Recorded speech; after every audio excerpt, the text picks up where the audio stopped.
Hi, my name is Kumo Masicher. I'm a New York licensed therapist, a comprehensive sex educator, and a diversity and equity consultant.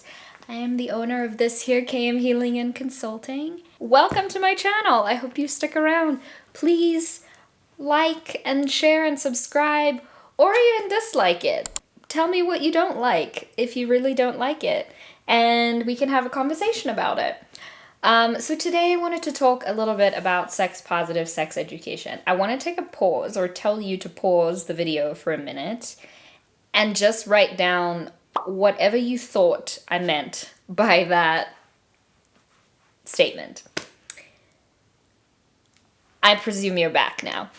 So what is sex-positive sex education? I'm going to share a bit of a definition about the way that I approach sex-positive sex education in my work, and then also 4 reasons why I believe you need it, your kids need it, your grandma needs it, everybody needs sex-positive sex education, and it is a really, really important part of becoming a well-rounded, explorative, and present human being. And this is coming from a person who not only provides sex coaching and sex education, but also is a therapist. So, what is sex-positive sex education? Contrary to popular belief, no one wants your 5-year-old to have sex. Literally no one is trying to convince children to have sex before they're ready. So what then is it? Sex-positive sex education is intended to be inclusive, comprehensive, meaning including all of the information, we're not leaving things out, and also medically accurate. And this is the kind of information that gives young people and even adults the knowledge to go and seek out information or the things that will make them feel good on their own without it feeling like a shot in the dark, right? So, as we're kind of coming into it, what is the first thing that I think, or the first reason I believe that you, your children, your grandma, your gardener, and everybody else in the world needs this type of sex education? Number 1, sex-positive sex education is intended to provide inclusive information. This form of sex education is queer inclusive, gender inclusive, and disability inclusive. Why, Kumo, is disability important? Well, my friend, I'll tell you that all of us at some point in our lives are going to have some version of a disability. Whether you break your leg, whether you are struggling with a chronic illness, whether you end up with a long-term disability, or you just get old and have things that happen when you get old. Your energy is going to decrease, your pleasure stimuluses are going to decrease, but that does not mean that you don't want to have sex anymore or experience pleasure anymore or even talk about sex and pleasure and arousal anymore. And so sex-positive sex education provides people with the information to be able to explore and understand their sexual pleasure experiences, no matter how they show up in the space. An important piece about disability as well is people who have, for instance, autism or Down syndrome or other versions of these kinds of disabilities are often assumed to not have sexual pleasure, even older people. There are actual laws in other countries that prevent older people from having sex if they live in an old age home. That's insane. These are adult people who are being treated like children. And so we want to be mindful of in what ways do our bodies change, are our experiences different, and in what ways disability is going to show up, for instance, for all of us, and queerness or gender diversity for some of us, and how can we not have that be a hindrance to our experience of sexual desire or sexual pleasure. Number 2, sex-positive sex education teaches comprehensive safety. Let's remember the word comprehensive means all-inclusive. So when we're talking about safety, we're not just saying you're gonna get an STD, don't do it. What we're also doing is teaching about body language safety. We're teaching about communication. We're teaching about boundaries, We're teaching people of all ages how to communicate both with yourself and also with your partner, or also with other people that you are having sex with, how to explore and understand your version of safety. This is something that's important for a 3-year-old, and this is something that's also important for someone in their 30s, 40s, or 50s, right? Comprehensive safety is something that's important for everyone.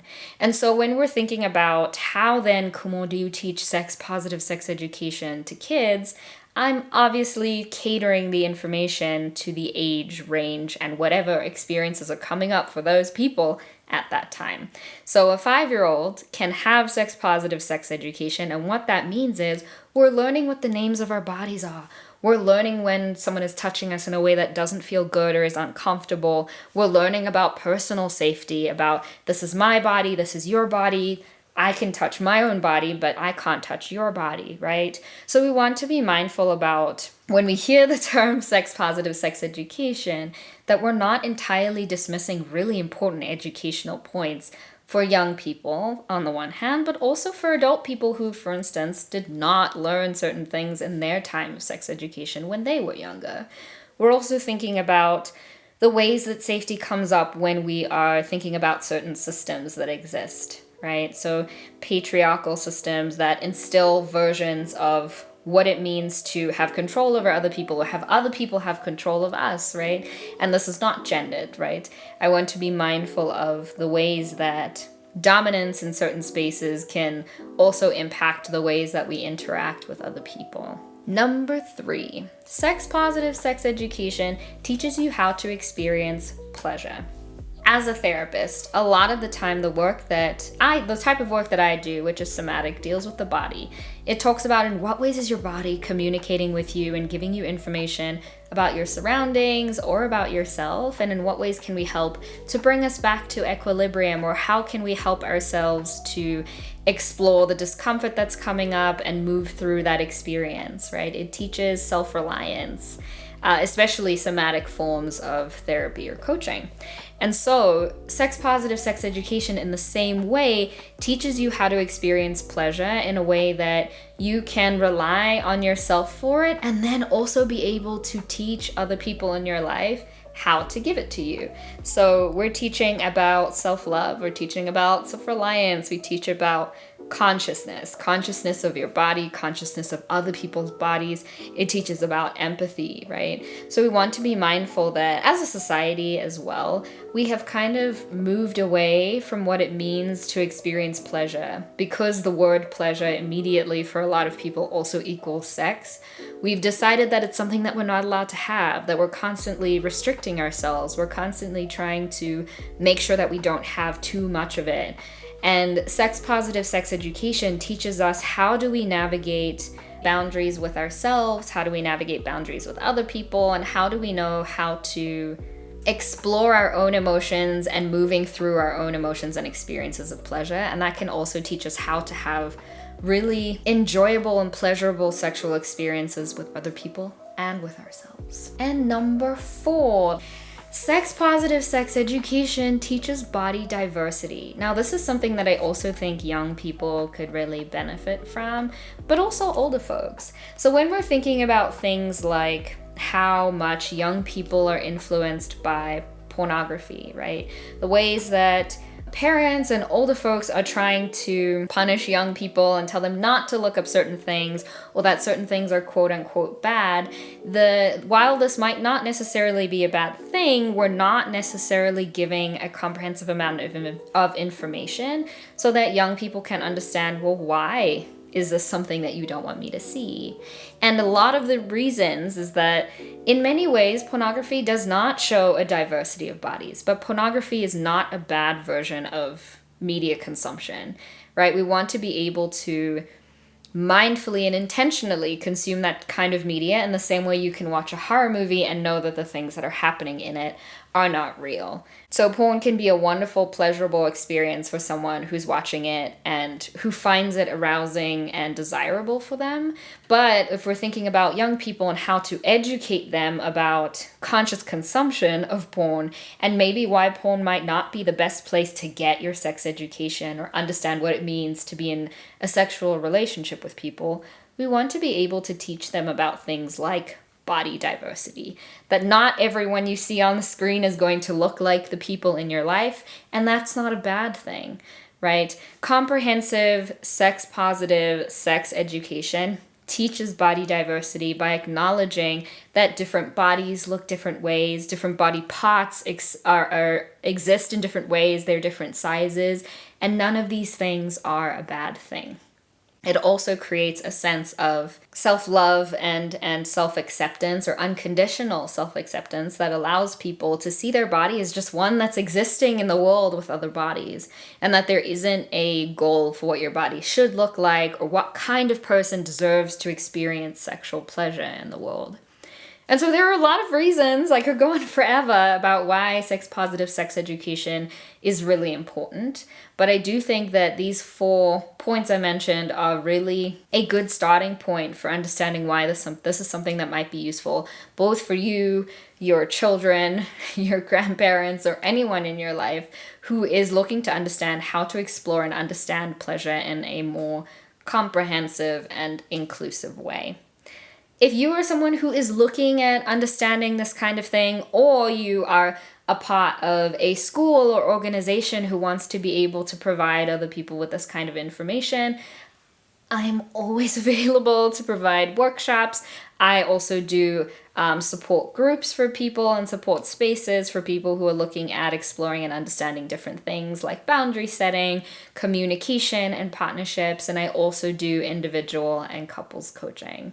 So if you are interested in working with me, I will put my information somewhere on the screen, but I will also place some of my social media handles around so that you can see more of this information if it's something that you are interested in. And I would love to hear what you think about this, if at all I changed your perspective about sex education, and even if moving forward you might think about it differently when you are navigating, exploring, and understanding sex and sexual relationships with other people. I would love to name one really awesome Instagram page, especially if you are a parent looking at understanding sex education for young people and how to explore discussing different topics with young people in ways that are comprehensive and important for their age group. Sex Positive Families is an awesome Instagram page. Scarletine, if you are a young person who has questions about sex and sex education and is struggling to find that kind of information in a way that's actually comprehensive, inclusive, and all of the things that I mentioned, scarletine.com is a really, really awesome website where you can get that information, as well as Amaze organization, amaze.com. They have really, really great videos and parent resources as well. Thank you so much for watching. I hope that you learned something new today. Goodbye.